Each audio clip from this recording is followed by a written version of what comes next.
嗨，大家好，我是躺平叔。今天是2025年11月25号。這一期我們繼續來恆大清盤，來中國的房地產。咱們先看房企的消息先是萬達這個萬達也不知道是好消息還是壞消息叫浙金信托接手萬達商管旗下2個公司。愛企查 APP 顯示近日大連萬瑞企業管理有限公司發生工商變更，原股東大連萬達商業管理集團股份有限公司退出，新增浙信信托旗下蘇州連山7號商業管理有限公司為全資股東。此外，蘇州連山7號商業管理有限公司還接手了大連萬達商業管理集團股份有限公司旗下的另一家公司给人感覺好像是大連万達又在賣資產在續命不容易就在前幾天天眼查 APP 顯示大連萬達集團股份有限公司恢復執行信息，執行標的 1.34 億餘元。截至目前萬達集團現存被執行人信息6條，被執行金額超過 18.8 億，歷史被執行信息32條，執行金額超過101億，累計被執行金額已超過120億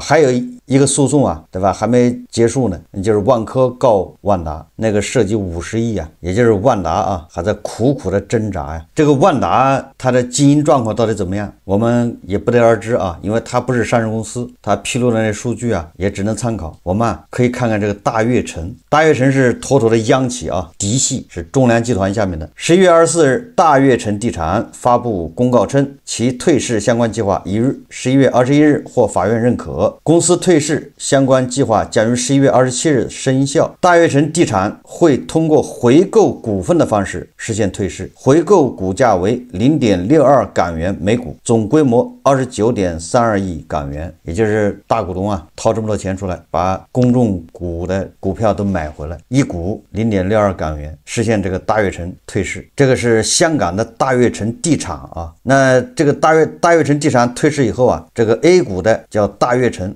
000031所持股份比例將會提高。退市前大悅城持股比例是 64%， 退市後大悅城持股香港的這個大悅城地產變成 96%。 根據這個大悅城的財報2022年到2024年，大悅城淨利潤分別是負的 28.8 億，負的 14.65 億，負的 29.77 億元，3年累計虧損規模達到73億元。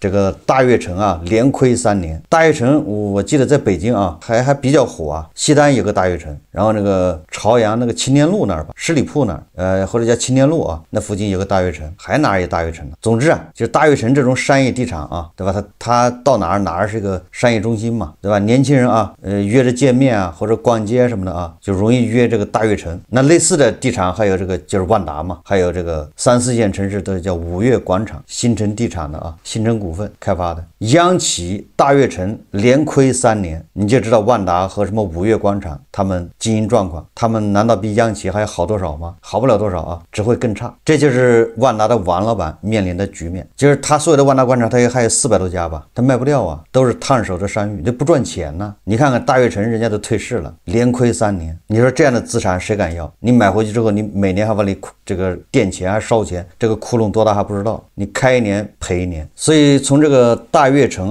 它的財報咱們大概知道中國的商業地產應該是什麼一個形式。我們再看看萬科這萬科也是只能說是苦掙扎吧，還在水裡撲騰覺得還有搶救的必要。今天這個萬科又遭遇股債雙殺，萬科債券跌幅繼續擴大，22萬科04、23萬科01、22萬科06均跌 12% 左右，22萬科02跌 10%。萬科的股票其實沒跌但是你想今天這4000多家上漲，結果萬科的股票是不漲不跌，創個新低6塊04分，那就相當於跌了。別人都漲了嗎？它沒漲，那不就相當於跌了嗎？股債雙殺，經常看咱們節目都知道，這些房地產企業一旦遭遇股債雙殺，就說明有什麼雷要爆肯定不是什麼好消息這個澎湃新聞報道，11月24日，據深交所互動易消息，針對投資者提出的萬科當年投資的貝殼股票是否出售的問題，萬科企業股份有限公司回應稱，公司持有貝殼的股票已經全部出售。這個很正常萬科連固定資產都在賣，不要說股票了，股票這種流動性資產那早就賣了的吧，要救命續命能不賣吗？自从恒大2021年9月暴雷以來，这个房企的日子是一天比一天难難過。以 A 股為例啊，就是 A 股加港股啊，至少已經有28家上市房企退市，这短短的4年里面啊，这里面还有央企，对吧？就是大悦城地產，還有啊，另外一家央企叫五礦地產，也正在退市中，也是央企啊，也就是央企都扛不住了啊，28家上市房企退市，這讓我想起了這個恆大剛爆雷的時候，有一位高官啊，應該是央行的副行長，他說啊，對吧？是個別房企由於這個多元化經營，資金出了問題導致的啊，其他的房企房地產行業沒問題，大家還記得吧？也沒別的意思啊，說這個只是說在那個時點那個層面的人居然還沒看出問題的本質，還認為這是某一個房企出了問題，這個才是悲哀啊！就是你都搞不清病因，對吧？也搞不清這個病根在哪裡，然後就開始開藥了，那藥能開得對嗎？今年4月份以來啊，我想大家印象最深刻的關於房地產的新聞呢，一個恐怕就是上海的那個豪宅，對吧？30萬1平米的日光，對吧？1.5億一套的日光，這是一個啊。第二個新聞恐怕大家印象比較深刻的就是有很多城市啊，那個土拍啊又是創新高，大家還有印象吧？最著名的就是上海、杭州、成都，對吧？他們是隔三差五的就創新高啊，就是土地拍賣的價格。有很多網友說這就是做局啊，他是故意的炒高這個價格，反正是國企就拿嘛，左手倒右手，炒高之後周邊的價格就能起來。不管它是炒還是真實成交，總之啊，現在是不行了，潮水退去了啊。如果是炒作的話，沒人跟進，那就炒作失敗；如果是真實成交，那現在它也沒有了。為什麼呢？我今天真巧了啊，上海、杭州、成都都有土拍，都有土地拍賣啊，都是一言難盡呢。首先說這個杭州，對吧？杭州呢是拍幾次就創幾次新高啊，土地價格是一路飆升。今天杭州一共是拍了3塊地，3塊地都是底價成交。哎，怎麼以前那麼熱鬧的幾十輪的這個競拍，對吧？出價怎麼沒有了呢？突然這麼出奇的啊，底價成交。11月25日，杭州迎來本月首批土拍，3宗涉宅地集中出讓，全部底價成交。餘杭區單價新地王誕生，地塊分別位於轉塘、市橋、渭柯板塊，總出讓面積13.9萬方，總可建面積21.48萬方，總成交金額43.32億元。這個是非常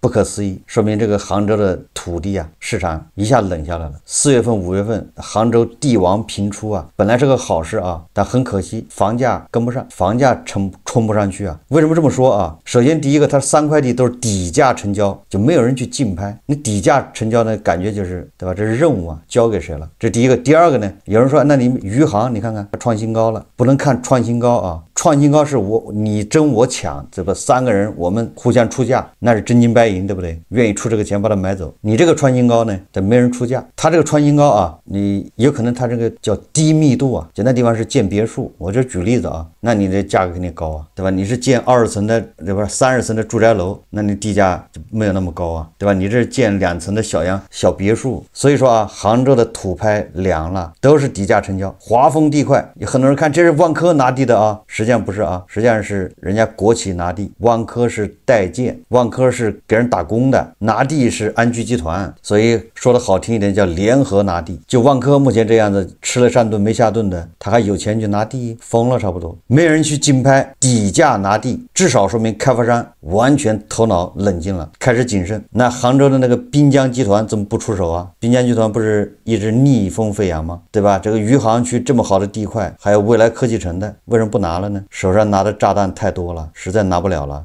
所以啊，從這個杭州土拍市場輿論，你就知道杭州樓市現在是什麼個情況，開發商不敢出手了。如果說杭州啊還不算慘，好歹還找到人接盤，那這成都就更叫慘了啊！成都今天啊出讓4宗地塊，僅成交1宗，山板橋地塊、武侯新城2塊，一共是3塊地，全部流拍，就沒人出手了已經。這個冬天有點太冷啊。成交的那一塊啊，還是一塊低價地。這個樓市陷入漫長的冬季啊，終於啊撞回到土拍市場了。開發商真的怕了，不敢拿地了。那有人說，那上海應該好一點，杭州和成都畢竟是新1線城市是吧？強2線城市。那我們看上海啊，中國房地產報道啊，說上海土拍民營房企開始撿漏。11月24號，上海2025年第9批次土拍收工，本輪共出讓9宗地塊，全部成功覓得買家。此次土拍總出讓建築面積55.26萬平米，土地出讓金額173億元，成交樓面均價31366元每平米。怎麼樣？這個均價居然只有3萬多了。過去上海土拍都是均價13萬、17萬起，現在均價只有3萬多了。還有啊，從成交結果看，7宗地塊以底價成交，2宗出現溢價，而且溢價率啊，一個只溢價15%，一個是溢價5%，也就是這2個地塊恐怕還有人去競爭一下，其他的7個地塊啊，就沒人買，恐怕就1個人去買。本批次9宗地塊共吸引16家企業參與競拍，包括3家央企、8家國企，那就還有5家民企啊。哪5家民企呢？叫寶業、嘉運、大華等民營房企參與熱情高漲，還有一個叫外資企業盤古房地產。這個賣的最貴的啊，是中海地產以21.77億元拿下杨浦滨江地塊，成交楼面價68800元每平米。那這個更像是在做局啊。什麼叫做局呢？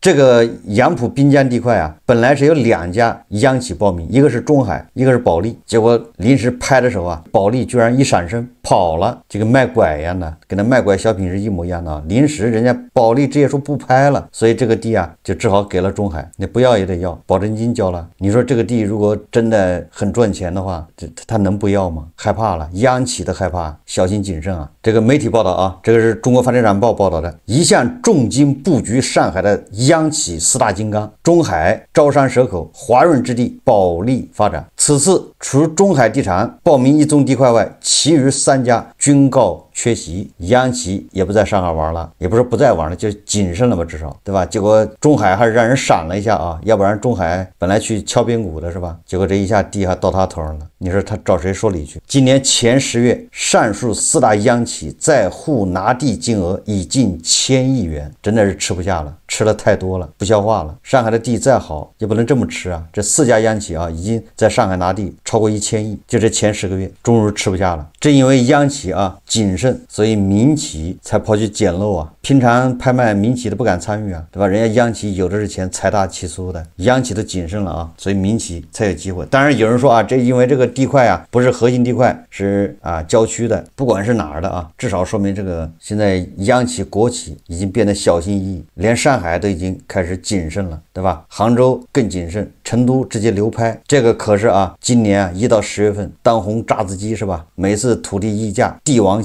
頻出，就這3個城市，結果在年底啊都一同啊遇冷，至少說明什麼問題呢？對吧？至少說明現在是不是樓市越來越冷啊？謹慎了嘛？如果上海的房價真的是一直在往上走，你房子一蓋出來就能賣掉，什麼時候能輪到民企來撿漏啊？這個成都也不容易啊，是吧？那個房價新房價格一直在漲，但是二手房也是喋喋不休啊，恐怕也是漲不動了啊。開發商已經看出這個苗頭了，不敢再拿地了，再拿開發出來賣不掉了，要把它套住了啊。關於這個開發商買地，實際上某種程度上跟韭菜買房是一個邏輯啊。開發商謹慎了，韭菜更謹慎，對吧？韭菜謹慎了，開發商也被迫謹慎。韭菜這邊過熱，對吧？瘋狂的買房，那開發商那也就過熱，瘋狂的買地。這個經濟學家馬光遠啊，他說動物精神加大了房地產的動盪。大家看視頻啊。投資領域有一個重要的名詞叫動物精神。什麼叫動物精神？是凱恩斯這個對投資市場人們心理的一個發現。因為在凱恩斯以前，經濟學談到人，一般認為人是很理性的，叫理性的經濟人。什麼叫理性的經紀人？過去的經濟學假定人對這個市場上所有的信息都知道，而且能夠做出最合理的判斷。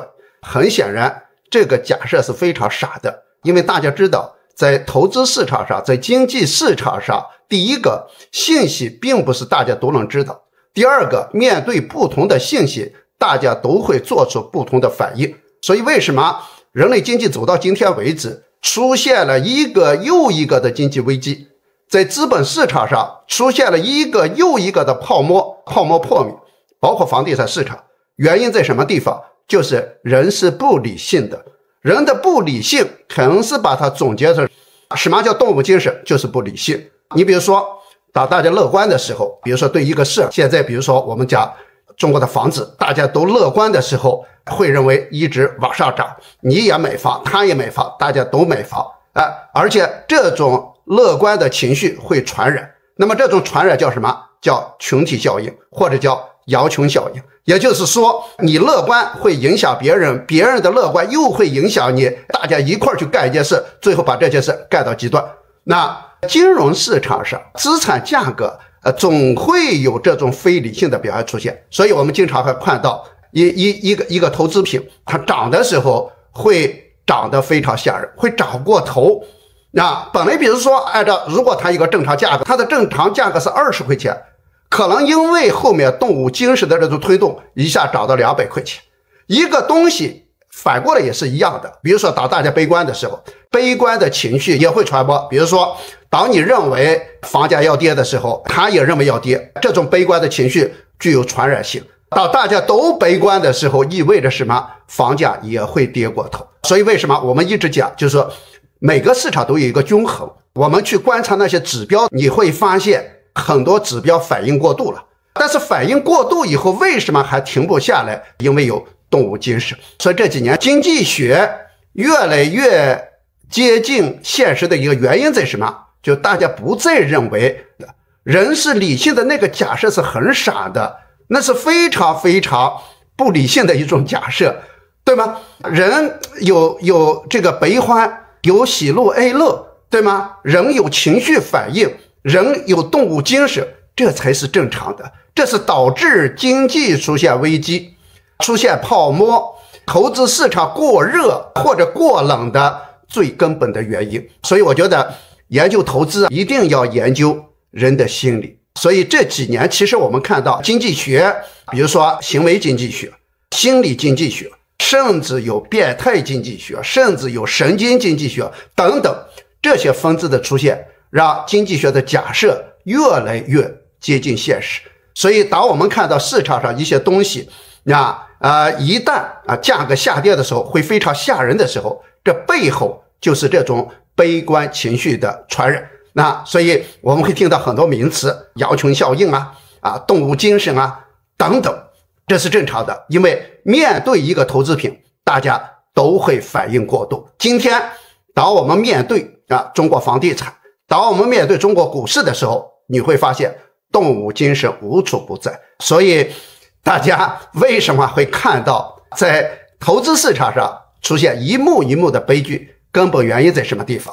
就是人是一個具有各種各樣缺點的、具有動物精神的人。所以如果你理解了這一點，你就會理解為什麼我們每一個市场會出現如此大的動盪。確實也是這樣的啊，也就是這個有人的非理性也就是叫恐慌嘛，或者叫瘋狂，這都是非理性行為。但是正因為人類有這種非理性行為，所以導致這個經濟它有周期性，是吧？它這個就會漲的時候漲過頭，跌的時候跌過頭，這個是一個正常現象，就是我們誰也克服不了，我們只能順從，對吧？但是說來說去不就是要判斷一下我們現在房地產跌，對吧？跌了這麼長時間，是不是跌過頭了？對吧？就是這個意思我倒是覺得還沒有跌過頭，這個也不是咱們瞎說那你就看收入就對了，收入跟房價之間，收入穩住了，如果房價還在跌，那就說明它有可能跌過頭了。收入沒穩住，收入也在跌，房價還在跌，那就放心還沒有跌过头。第二個我們作為普通人呢，我們一定要放棄那種說要抄在最底部的這種想法。对，你就一套房，你想買在最低點，那基本上不可能。所以我們怎麼辦呢？就如果你想買房，你就遵循一個右侧交易就是它低點已經出来了，反彈了，你看上去好像你這個時候買比我去年買還貴一點，但是你買的安全。就是作為普通人叫右側交易低點已經形成了，而且得到驗證，那就是低點。虽然我們回不到那個時候了，比如說這個某個地方房價跌到3000一平米，我就舉例子好，它不跌了，也彈到3500，穩在那兒，這個時候你再考慮3000是不是最低是不是底點底部現在雖然是3500對吧，比3000貴了一些，但是你這個時候買安全呢，因為前面3000年已經得到驗證，它就是底部，你不能賭，对吧？你不能說我正好3000年我就買了，那你怎麼知道3000年是底呢？很有可能還到2000呢，对不对？就这個道理所以說我們要作為普通人呢，你就想着右側交易，等底部已經出現了，等那些大聰明的吧都去買底部。不管怎麼說我們樓市有可能穩住，但是你不要指望它穩住之後就暴漲你追都追不上，還像過去10幾年那樣，對吧？房價一天一個價，那是不可能了。所以你不用擔心說這個一旦出現現低點了，然後一反彈，对吧？一穩住你就追不上了，你就本來能買一套房的錢，結果變成只能买一個廁所。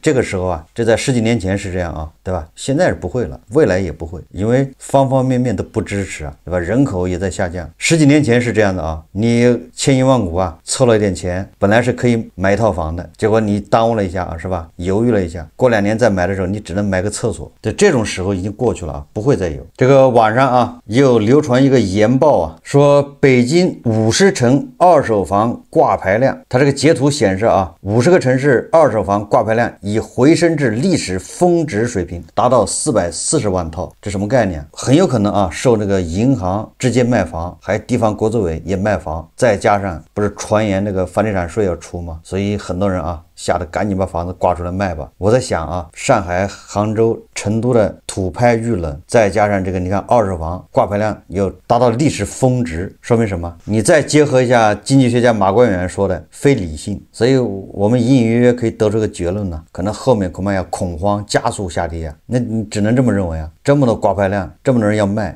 你既然要賣，一下賣出去你就得砸盤，對吧？你就得降低價格，你降我也降，跑起来，对吧？看誰跑得快。以後啊，二手房掛牌量就是保密。這個前2天咱們節目也說了，對吧？今天有深圳的媒體說啊，深圳二手房掛牌量數據多日未更新。近日，關於深圳二手房掛牌量數據，小程序、官網及周報均未顯示。11月13日後，最後公開數據顯示掛牌量 8.9 萬套。回顧今年數據，今年1月深圳二手房掛牌量 5.8 萬套，6月底為 7.4 萬套，10月底達到 8.9 萬套。1到10月二手房成交量比去年同比多 17%， 但是對吧，這個掛牌量以後成為秘密，不能透露，不能公布，這不就說明問題了嗎？剛才說到成都，對吧？這個賣4塊地，3塊賣不掉，流拍只成交1塊。我們看看成都的這個樓市是什麼情況啊？我看到一個博主說啊，在網上發的帖子啊，他說買房的坑跳進去爬不出來。他買的是成都天府新區，說2021年入手，總價380萬，貸款266萬，月供1.45萬。2021年啊，那正是烈火噴油的時候，对吧？那個時候恒大還沒爆雷，9月份才爆的雷嘛。那買在最高點呢，說地產行業遇冷，公司縮編，我被裁了，斷供銀行法務函第9個月寄到手上，也就是他斷供了9個月啊，銀行的這個律師信啊就寄來了。他說他一共供了2年，砸了34.8萬月供，也就是啊一共付了34萬8，利息就是27萬，合着那裡本金才7萬呢啊，他還2年啊，還了34萬8，本金只還了7万8，利息是27萬，那一共還剩下258萬沒還，本金還有258萬。說現在房子市價跌到了290萬，那按道理說還可以啊，也就是他房子的目前的它值啊290万，總比他那個銀行貸款還要多一點啊。但是啊，因為他是斷供，所以要法拍，法拍的話是7折，也就是200萬出頭。這個人還是這個從事房地產的從業人員。他說他算筆總賬啊，他首付加裝修掏了134萬，供樓34萬8，逾期罰息律師費10萬，前前後後搭進去178.8萬，將近180萬。說法拍款203萬抵給銀行，還道歉銀行55.2萬。說奮鬥8年攢的90多萬沒了，房子沒了，存款空了，連給孩子報興趣班的錢都拿不出來，徵信黑了，想跑網約車都過不了平台審核。哎，你看看這徵信還很重要啊！你徵信不行的話，你是老賴的話，你失信被执行人，你還開不了網約車，說不定是不是送外賣也不行啊？身上扛着50多萬的債，每天睜眼就慌，下頓飯的錢在哪裡？普通人的生活怎麼就被一套房纏成了死結？這樣的故事啊，會越來越多。剛開始出現的時候，很多人認為這是賣慘，實際上它就是我們當下生活的一個真實寫照。就是因為你買了一套房，然後你前半生努力全部打了水漂，完了之後你還欠銀行錢，房子也沒了。所以我一直說啊，如果這個人是個剛需房，对吧？他就是要結婚，孩子要上學，買了一套房，那你說這個賴誰呢？是不是至少，对吧？相關機構、相關人員啊，房房地產公司這些所謂的專家鼓吹房地產永遠漲的，是不是有點不負責任吧？至少這個就會造成一個什麼現象呢？就是越努力最後越倒霉，一贫如洗，還負債，對吧？別想翻身了，連開個网約車都開不了了。他做錯的是什麼呢？所以說啊，這個救樓市什麼降槓桿，净幹這些事情，我是特別反對的。你降槓桿實際上是把那個上吊的繩子往下降了，能吊得更多的人，对吧？你應該降房價或者降利息，你或者給人家補貼，多補貼。甚至啊，我以前節目说過，對這些刚需房買房的，買了一套房的，对吧？你盡量裁員，不要裁人家。政府只要願意啊，他一定是有辦法的。就是說，如果你就是一套房是個刚需房買了，那怎麼樣保你的工作？對企業來說嘛，那政府給他減稅，对吧？你要招了一個這樣的，你就好比那個殘疾人呢，好比孕婦啊，你孕婦也不能隨便裁，对不對？那買了一套刚需房的人就當孕婦看待，或者當殘疾人看待。你招了一個殘疾人，你政府稅收不有優惠嗎？就這個邏輯啊，就是你只要想辦法，那企業裁員的時候，恐怕這個人他就不裁，因為什麼呢？因為不裁他可以省點稅啊，對吧？總之得想辦法對這些人也給他們希望啊。因為他們不是什麼壞人呢，要說這個出問題就是他們生錯了年代，對吧？正好那個點兒趕上要結婚，或者正好那個點趕上孩子要上學，那不就是生錯了年代嗎？所以像這樣的啊，這個一旦斷供，銀行也不應該馬上就給人家，對吧？要寄這個律師函，要各種違約金，各種，對吧？罰息，應該是給人家至少給個3年5年的延緩。實際上很多人這個斷供啊都是被逼的，因為他沒收入了，他只好斷供。好，這期節目啊咱們就聊到這裡，感謝大家收看。如果喜歡我的節目，歡迎訂閱轉發，也可以在下方留言評論，謝謝大家。